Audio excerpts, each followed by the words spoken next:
Bom dia, segundo ano, como é que vamos? Tudo bem?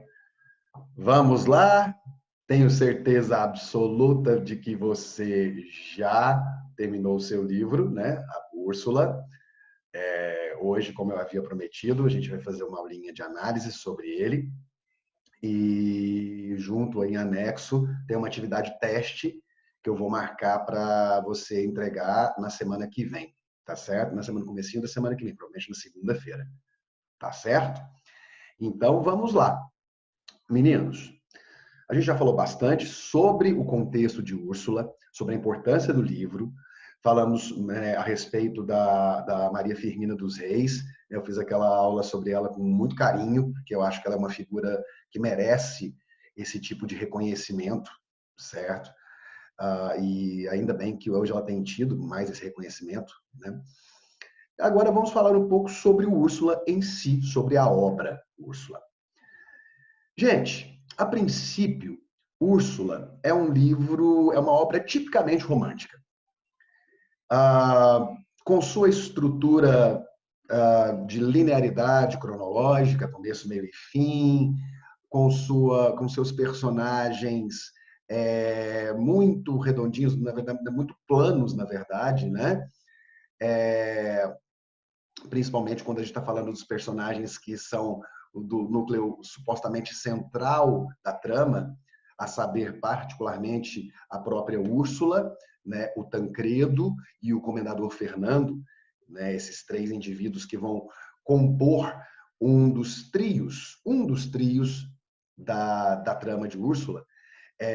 Então, no que se refere à construção de personagens, é importante a gente já colocar essa questão dentro da perspectiva romântica, tá certo? Então vamos pensar aqui algumas coisinhas básicas. O livro de 1859, o, a prosa romântica está dando seus primeiros passos no Brasil. Nós já tínhamos tido algumas obras importantes em 1859, como, por exemplo, a Moreninha, mas a grande parte das grandes obras do romantismo vão surgir por volta da década de 1860 e 1870, tá certo?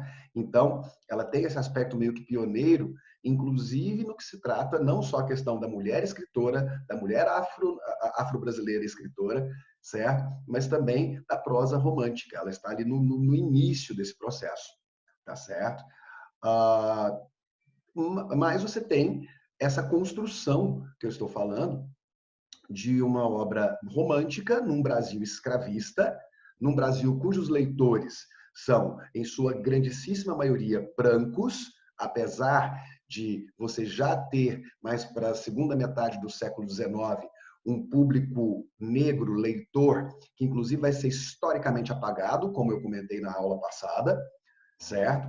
É, então, mas assim, para que Maria Firmina dos Reis até pudesse publicar, ter um jornal interessado, né, na publicação, ou até algum editor interessado na publicação de Úrsula, ela precisaria se adequar à linguagem e ao discurso literário da época. Então, em em seu invólucro, né, a sua casca, Úrsula é um tradicional dramalhão romântico, com todas as características de idealização de personagens, né? Com a questão dos triângulos amorosos e dos personagens extremamente opostos no que se refere às suas representações do bem e do mal, certo? E particularmente dentro desses personagens brancos centrais, você tem isso a partir de três personagens extremamente planos, personagens tipo, completos estereótipos, certo? Idealizações absolutas. O personagem Tancredo, que é o interesse romântico da protagonista Úrsula, certo? Um personagem que vai remeter ao cavaleiro medieval com sua ideia de honra, dignidade e nobreza, certo? E, obviamente, também dentro dessa perspectiva de que o amor faz com que ele se mova, né? O amor, no caso, em relação à Úrsula. A Úrsula, né, que nomeia o próprio romance, que vai ser essa moça doce, delicada, amorosa, que vai cuidar da mãe que está enferma da maneira mais, né, doce e próxima possível, certo?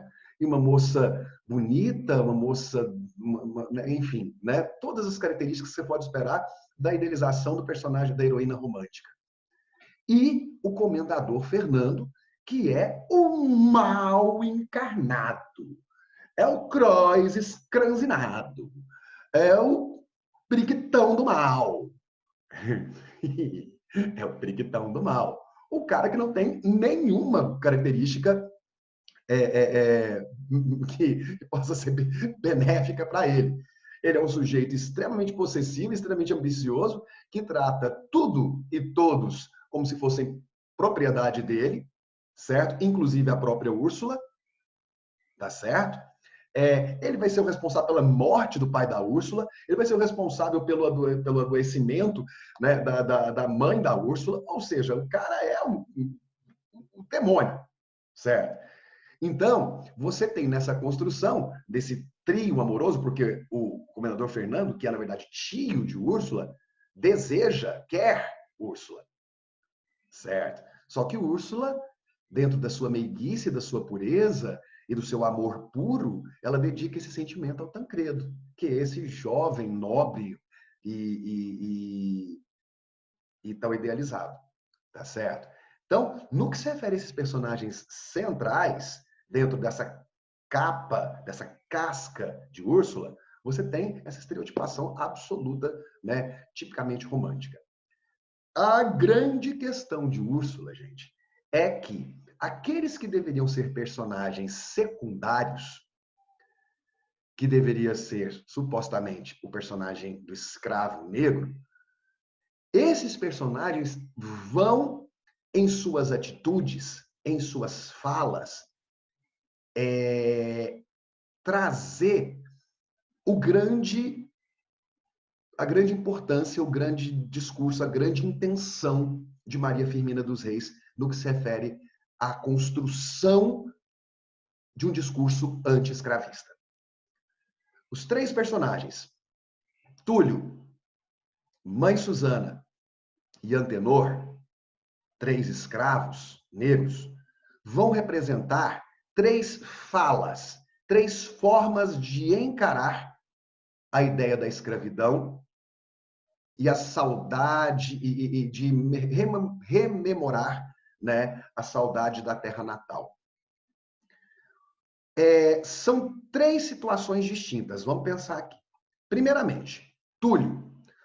Túlio, ele vai se equiparar moralmente ao herói Tancredo, o herói branco, cavaleiro medieval pálido, né?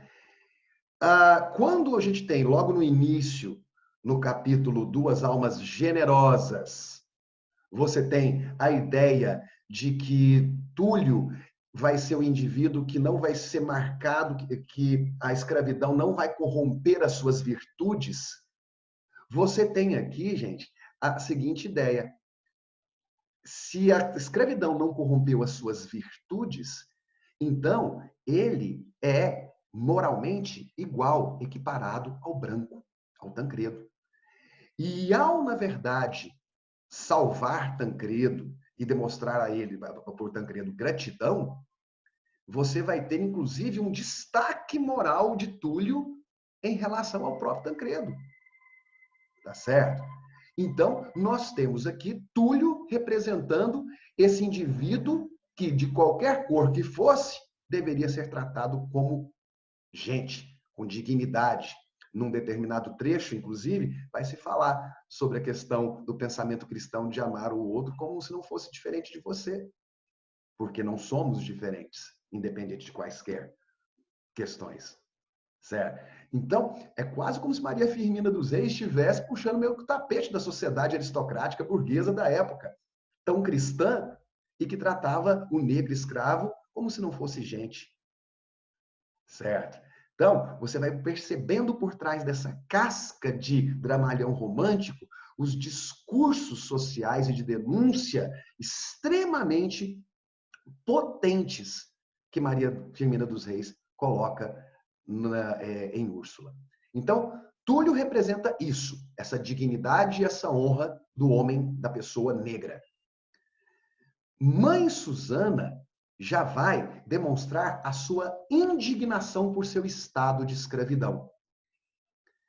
E ela vai ser, inclusive, ela vai ficar tão magoada, tão ressentida com essa situação, que quando, por ter ajudado Tancredo, né, o Túlio vai ganhar a sua alforria, ela questiona de forma irônica, né, essa tão decantada e suposta liberdade. Ah, realmente você é livre?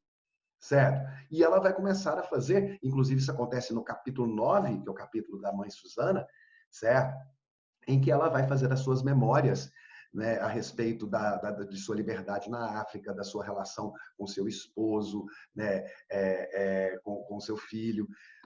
Então, você vai ter uma mulher que sente saudade de sua liberdade, de suas origens, e que não acredita que seja possível realmente ser livre num contexto de escravidão ou em que haja de alguma forma escravidão. Então ela questiona inclusive essa suposta liberdade alforriada de Túlio, certo? A partir disso, você tem então Túlio representando essa dignidade moral, mãe Susana representando a ideia da injustiça e da mágoa, do ressentimento em relação à escravidão e à memória da sua origem, a memória de sua liberdade, e o velho Antenor, que vai fazer, às vezes, é interessante observar, o velho Antenor, ele vai ser mostrado a princípio como um capachão, como o cara que vai, inclusive, ajudar o comendador Fernando a manter os seus prisioneiros e vai cuidar da senzala, vai ser meio que guarda, certo? De certa forma, ele, Antenor escravo, vai contribuir, né, com, né, a repressão sobre os seus iguais. Mas em um determinado momento em que você vai ter um encontro entre Antenor e Túlio, você vai ter um processo de humanização desse personagem. Antenor vai nos mostrar, por exemplo, eu estou vendo que tem alguma coisa errada aqui. Antero, que Antenor, Raul. Antero, Túlio, mas Susana e Antero. Eu estou achando estranho esse nome aqui, é igual chamar Raul de Arthur, ou de Rui, que o povo adora. Então, o Antero, ele vai representar essa figura que, a princípio, vai compactuar com o branco opressor. Mas quando a gente vai perceber Antero conversando com Túlio, a gente vai entender algumas coisas. A gente vai entender, por exemplo, a saudade dele em relação à vida dele na África. Uma vida que, de acordo com ele, era feita de festas, trabalho duro e vinho de palmeira. Então, e o Antero é um personagem que tem problema com o alcoolismo. E ele vai, inclusive, maldizer esse vício. Ele vai dizer sobre esse, mas ele vai dizer que, ao mesmo tempo, a bebida é uma válvula de escape e uma forma dele se lembrar, né, da bebida como parte do cotidiano dele na sua vida pregressa. Certo? Só que o que antes era festividade, o que antes era celebração, torna-se agora uma válvula de escape nessa condição de escravo na qual ele se encontra. Certo? Antero vai se transformar num personagem importante a partir do momento em que ele vai ser humanizado, certo? Depois de um momento em que você pensa que ele é apenas um negro capacho de branco, certo? E isso vai culminar com o fato de ele ajudar Túlio, que foi, depois de desacatar, né, o comendador Fernando, Túlio vai ser preso, certo?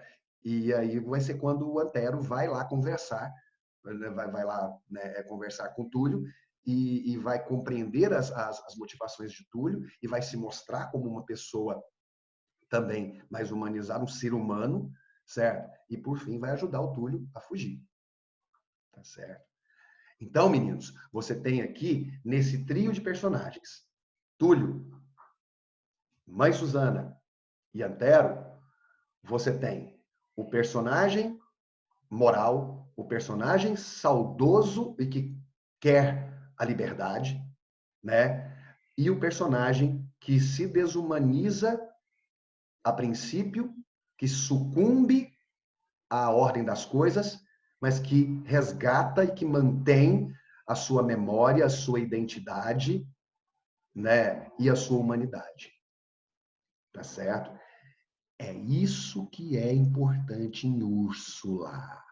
Esses três personagens. A tragédia que acontece no final, todo mundo morre e o outro fica doido e não sei o quê. Isso, gente, é dramalhão romântico. Isso aí era para agradar a galera da época. Tá certo? Era importante colocar esses personagens negros, meio que como que secundários, para não trazer de forma tão explícita esse protagonismo ideológico desses personagens, né? Numa sociedade que era branca, escravista, e em que até a própria igreja compactuava com a escravidão. Certo? Então, de forma muito inteligente, Maria Firmina dos Reis vai criar uma linha, uma narrativa linear, bem aos moldes da prosa romântica da época, mas vai colocar no subtexto e nas interferências dos personagens negros o verdadeiro discurso de denúncia e de indignação em relação à condição do negro, em relação à condição da mulher, em relação à condição do escravo no Brasil. Certo?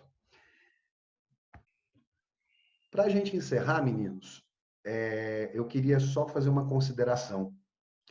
É interessante observar o seguinte: Antero é um personagem que sofre muito pela perda da sua identidade. E isso ele quer manter, nem que seja por meio da bebida, né? A sua degradação, ela acontece no cotidiano, nas atitudes que ele tem que tomar para servir ao seu Senhor, mas ele vive esse conflito entre a permanência da memória e a degradação a que ele se submete. É interessante observar esse processo que aconteceu com o indígena brasileiro também. O indígena brasileiro, se você for analisar o que aconteceu nos últimos 50 anos, com os processos de aculturação, né, você vai ter um dos maiores problemas, talvez o maior problema social vivido nas tribos que ainda existem, seja o alcoolismo. E o alcoolismo vai ser exatamente uma marca registrada desse processo de degradação da identidade. Antero, ao negar o seu vício, que é um vício, né, que também os brancos tinham, né, o do alcoolismo, certo? Vai demonstrar como que esse processo de degradação, inclusive da sua identidade, também vai tirar um pouco da sua dignidade. Mas existe uma outra coisa interessante também, gente. Se nos personagens brancos, Maria Firmina dos Reis mantém o padrão, como nós dissemos, de idealização, tanto para o bem quanto para o mal, os personagens negros são muito interessantes no que se refere à sua construção, porque eles parece que Maria Firmina não quer dizer nem tanto ao mar, nem tanto à terra. Por exemplo, Túlio representa essa positividade, até uma certa ingenuidade. Mas em nenhum momento, né, Maria Firmina vai, em sua narrativa, colocar a ideia de que Túlio é um preto de alma branca, até porque isso é um pensamento racista. Mas ele vai representar essa dignidade moral, com a intenção de mostrar que o negro não é nem melhor e nem pior que ninguém. Você vai ter o contraponto de Antero.